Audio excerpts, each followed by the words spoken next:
Salam, bugün sizə 7-ci sinif biologiya iş dəftərindən 6-cı bölmə ümumiləşdirici tapşırıqların izahını verəcəm. Kanalıma abunə olmayı və videonu like etməyi unutmayın. Birinci sualla başlayaq. Qida zəncirinin sxeminə əsasən düzgün fikirləri qeyd et. Qida zəncirinə baxaq. İndi isə suallara diqqət edirək. Zebra deyir omnivordur, şir isə detrivordur. Uşaqlar, zebra omnivor deyil. Çünki zebra ot bitkiləri ilə qidalanır. Və şir isə ət yeyəndir. Yəni zebra ot yeyəndir, herbivordur. Şir isə ət yeyəndir, yəni karnivordur. Yəni birinci variant olduğu yanlış. Ot bitkisi produsentdir, bəli, ot bitkiləri produsentdir və qida zəncirinin birinci halqasını təşkil edir ot bitkiləri. Düzgün cavabdır. Zebra sayı artsa, şir sayı azalar. Bu yanlışdır. Nəyə görə yanlışdır?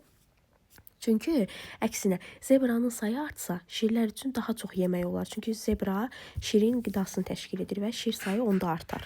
Yəni bu yanlışdır.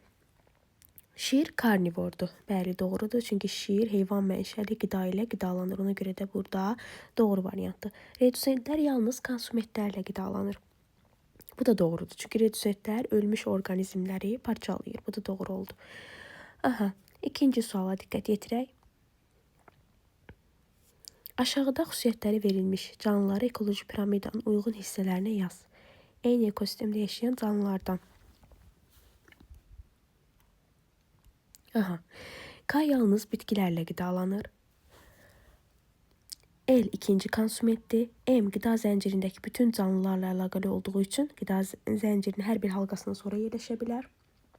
N qida zəncirlərinin ilk halqasını təşkil edir. P isə üçüncü konsumentdir. Deməli, burada qida zəncirinin ilk halqasını produsentlər təşkil edir. N-də nə deyir? Qida zənciri ilkin halqasını təşkil edir. Onda N birinci halqada olacaq. Biz demişdik, produsentlə qidalanan konsument birinci dərəcəli konsumentdir. Birinci dərəcəli konsument burada hansı olacaq? Yalnız bitkilərlə qidalanır. K olacaq. İkinci dərəcəli konsument isə L-dir. Burada olacaq. P isə üçüncü dərəcəli konsumentdir və redusentlər isə burada olacaq. Hər bir halqadan sonra isə redusentləri yerləşir. Üçüncü suala diqqət yetirək. Həm səhra, həm də şirin su ekosistemlərində olur. Zooplankton, karnivor, nektonlar, herbivorlar, fitoplanktonlar. Burada aid olacaq, məsələn, zooplankton su mühitinə aiddir, səhrada rast gəlinməz. Karnivora baxaq. Karnivor, bəli, həm səhrada, həm şirin su ekosistemində ola bilər. Nektonlar. Nektonlar da yalnız suda olur, yəni aid deyil. Herbivor, bəli, herbivor da həm səhrada, həm də şirin su ekosistemində ola bilər. Fitoplanktonlar isə yenə yalnız su mühitinə aiddir, ona görə də səhrada rast gəlinməz. Deməli, hansılara aid oldu həm səhra, həm də şirin su ekosisteminə? Karnivor, bir də herbivor. Dördüncü sual. Ekosistemdəki canavar və ceyranların sayının zamandan asılı olaraq dəyişməsini göstərən qrafika əsasən sualları cavablandır.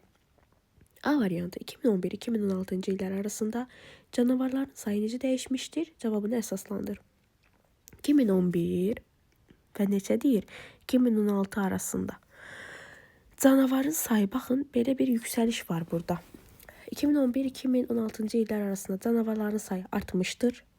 Qrafikdə bu dövrdə canavarların, yəni qırmızı xət, canavarların sayı tədricən yüksəlmiş və 2016-cı ildə maksimuma qədər çatmışdı. Baxın, maksimuma qədər çatmışdı. Belə yazırsınız. 2011-2016-cı illər arasında canavarların sayı artmışdı. Qrafikdə bu dövrdə canavarların sayı tədricən yüksəlmiş və 2016-cı ildə maksimuma çatmışdı. B variantda baxaq. 2014-2020-ci illər arasında ceyranların sayı necə dəyişmişdi? Cavabınızı belə əsaslandırırsınız ki, 2014-2020-ci illər arasında ceyranların sayı azalmışdır. Qrafikdə mavi xət göstərir ki, 2014-cü ildən sonra ceyranların sayı davamlı olaraq azalmağa başlamışdır. Bugünkü izahımız bura qədər. Kanalıma abunə olmayı və videonu like etməyi unutmayın. Sağ olun.